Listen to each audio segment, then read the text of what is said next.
Assalamualaikum warahmatullahi wabarakatuh. Halo Sobat Pelatihan, semoga semuanya dalam keadaan sehat walafiat. Perkenalkan, saya Amalia Puspayanti, Widya Iswara, Balai Diklat Keagamaan dan Pasar. Sobat Pelatihan, jika pada pelatihan IKM sebelumnya, Sobat Pelatihan telah mempelajari satu materi tentang proyek penguatan profil pelajar Pancasila dan profil pelajar Rahmatan lil Alamin. Pada kesempatan MOC kali ini, kita akan mempelajari secara mendetail tentang proyek penguatan profil pelajar Pancasila dan profil pelajar Rahmatan lil Alamin P5 PPRA. Mulai dari konsep, pemetaan proyek, kemudian merancang alur aktivitas, menyusun model proyek, sampai pada merancang assessment proyek. Pada materi ini diharapkan Bapak Ibu Sobat Pelatihan dapat memahami tentang konsep P5 PPRA, mulai dari pengertian P5 PPRA, kemudian menjelaskan profil pelajar, yang mana nanti Bapak Ibu akan mengenal istilah dimensi profil pelajar Pancasila dan nilai PPRA. Kemudian Bapak Ibu mesti bisa menjelaskan apa saja prinsip di dalam P5 PPRA, kemudian manfaat, kemudian memahami tema-tema apa saja yang bisa dipilih, dan memahami tentang strategi pelaksanaan P5 PPRA. Untuk itu, Bapak Ibu Sobat Pelatihan perlu memahami dan mencermati peraturan-peraturan dan panduan dalam pengembangan P5 PPRA.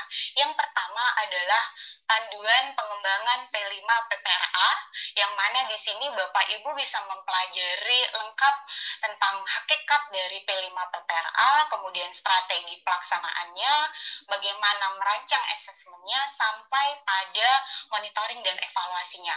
Peraturan yang berikutnya adalah Keputusan Menteri Pendidikan dan Kebudayaan Ristek nomor 262 tahun 2022 dan KMA nomor 347 tahun 2022 yang mengatur tentang pedoman implementasi kurikulum merdeka di madrasah.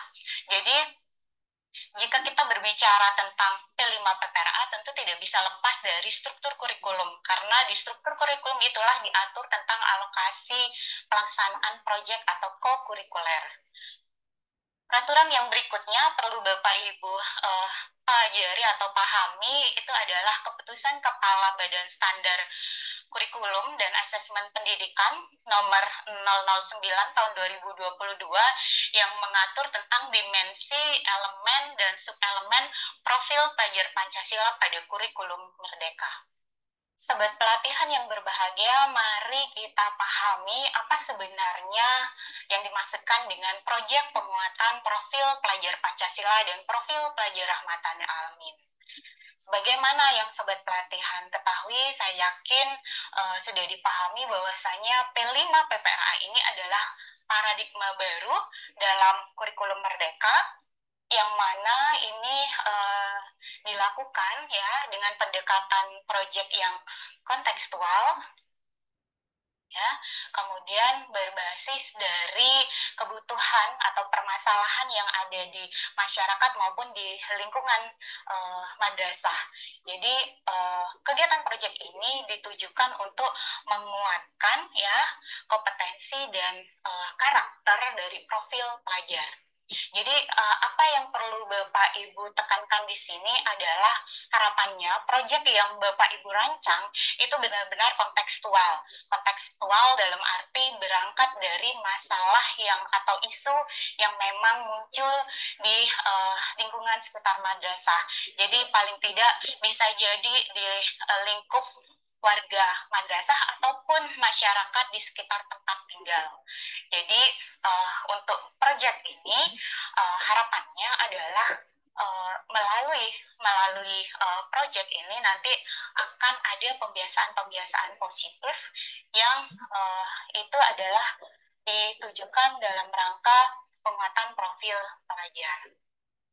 Apa masalah-masalah kontekstual? Bapak Ibu bisa ambil dari yang memang muncul atau menjadi kekhasan dari madrasah. Jadi isu yang diangkat contohnya adalah tentang aksi bullying. Jadi aksi bullying jangan diartikan sebatas itu sebagai aksi kekerasan, tapi bisa jadi yang terjadi di anak didik kita itu adalah pelecehan yang dilakukan secara verbal. Contohnya apa? Anak didik atau peserta didik itu biasanya memanggil temannya dengan panggilan nama orang tua, memanggil temannya dengan nama orang tua. Nah, itu bisa dijadikan salah satu isu yang diangkat dalam project atau P5 PPRA. Kemudian contoh isu yang lain lagi, contohnya kita mengangkat tentang pola hidup sehat peserta didik kita, yang mana anak-anak sekarang itu lebih suka dengan makanan-makanan instan.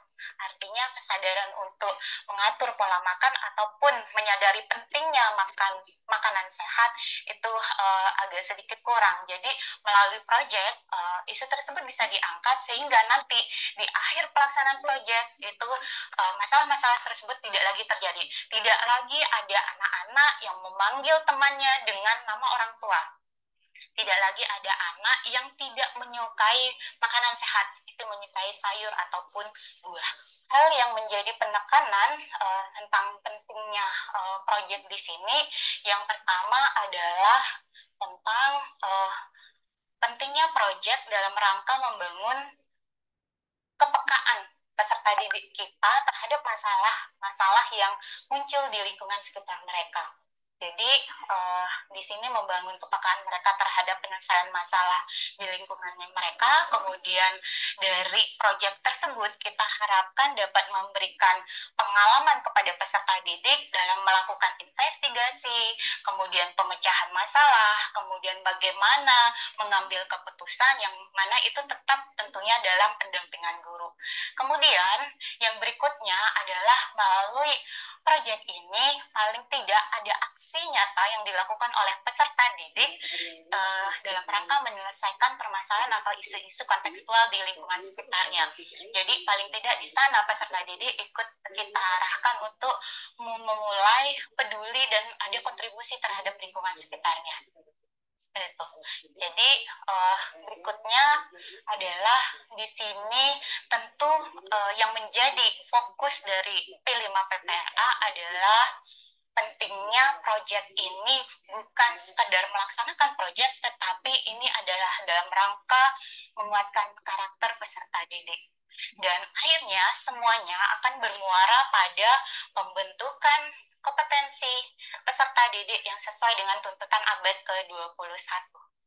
Jadi yang perlu Bapak Ibu Sobat Pelatihan pahami di sini, P5 PPRA bukan sekedar kegiatan dalam rangka membuat produk atau karya, tetapi justru yang penting adalah sebagai bentuk aksi nyata peserta didik dalam rangka memperoleh pengetahuan yang lebih mendalam dan mengalami ya atau membangun pembiasaan-pembiasaan positif dalam rangka pembentukan karakter sesuai dengan profil pelajar.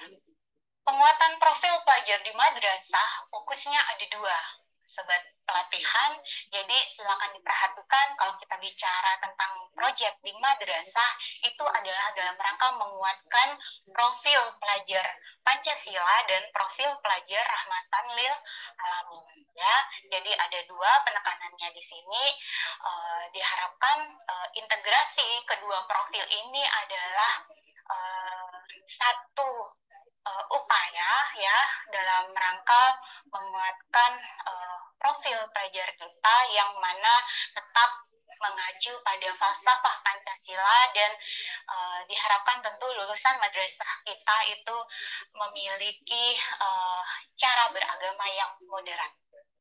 Apa yang dimaksudkan dengan pelajar Pancasila atau profil pelajar Pancasila paling tidak adalah peserta didik adalah pelajar sepanjang hayat yang kompeten ya, berkarakter dan memiliki perilaku-perilaku yang sesuai dengan nilai-nilai yang ada di Pancasila.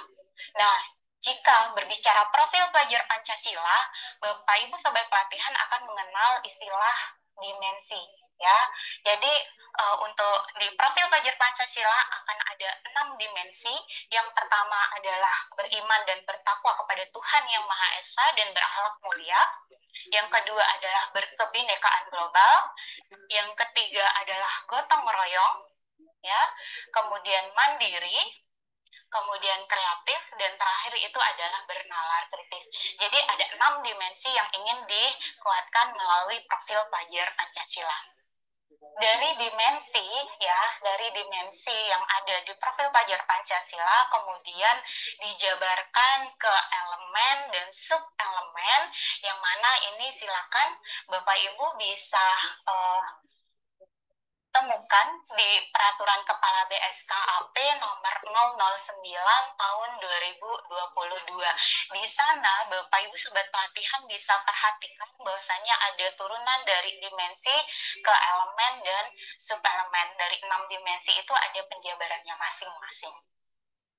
Dari dimensi, elemen, dan sub-elemen ini kemudian untuk profil pelajar Pancasila memiliki alur perkembangan profil pelajar yang mana ini sudah diatur masing sesuai dengan target capaian di masing-masing fase. Jadi untuk fase A, fase B, dan seterusnya itu memiliki target capaian masing-masing. Jadi bisa Bapak Ibu perhatikan ya di sana bahwasanya di peraturan ini Bapak Ibu silakan baca. Kalau untuk menemukan dimensi ada posisinya lebih atas, kemudian elemen ya, dan sub elemen. Nah, apa yang penting di sini Bapak Ibu yang tergabung nantinya di tim fasilitator project perlu memahami bagaimana keterhubungan dari target capaian sesuai fase ini dengan konteks permasalahan yang Bapak Ibu angkat di proyeknya masing-masing. Jadi ada relevansi nantinya target apa yang Bapak Ibu inginkan melalui proyek tersebut dalam rangka menguatkan profil pelajar ya sesuai dengan target capaian di masing-masing fase ini. Selanjutnya ya di profil pelajar Rahmatan lil Alamin ya, di mana sebagai profil pelajar yang diharapkan pelajar itu beriman dan bertakwa, berakhlak mulia, memiliki pandangan global serta beragama secara moderat.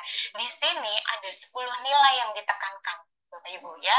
Jadi mulai dari berkeadaban, keteladanan, kewarganegaraan dan kebangsaan ya, dan seterusnya sampai dengan ada 10 nilai di sini. Inilah yang ingin ditumbuh kembangkan di peserta didik melalui rangkaian kegiatan proyek. Jika di dalam profil pelajar Pancasila, Bapak Ibu Sobat Pelatihan kenal istilahnya dengan dimensi, elemen, dan subelemen. Untuk di profil pelajar Rahmatan lil Alamin, Bapak Ibu, dari 10 nilai yang ada itu akan dijabarkan ke dalam sub nilai dan indikator. Jadi sementara untuk di Kementerian Agama ya, peraturan atau panduan yang sudah dikembangkan dipublish ini adalah sesuai dengan apa yang tertuang di tabel ini. Jadi nanti ini silakan Bapak Ibu Sobat Pelatihan gunakan sebagai acuan untuk mengembangkan target di profil pelajar Rahmatan lil Alamin mengacu pada indikator dari nilai 10 nilai di PPRA. Profil pelajar Pancasila dan profil pelajar Rahmatan Alamin yang tergabung dalam profil pelajar adalah dalam rangka mengembangkan kemampuan dan karakter peserta didik melalui pembiasaan-pembiasaan nilai positif, yang mana ini tentunya tidak hanya dibangun melalui kegiatan proyek, tetapi juga melalui budaya madrasah, kemudian kegiatan pembelajaran di intrakurikuler, dan juga kegiatan-kegiatan ekstrakurikuler. Jadi di sini akan melibatkan peserta didik ya, kemudian guru sebagai fasilitatornya, dan madrasah sebagai satuan pendidikan yang memiliki keterdukungan fasilitas dan sarana prasarana. Sobat Pelatihan, untuk materi ini kita cukupkan. Nanti akan kita sambung ke video berikutnya. Terima kasih. Wassalamualaikum warahmatullahi wabarakatuh.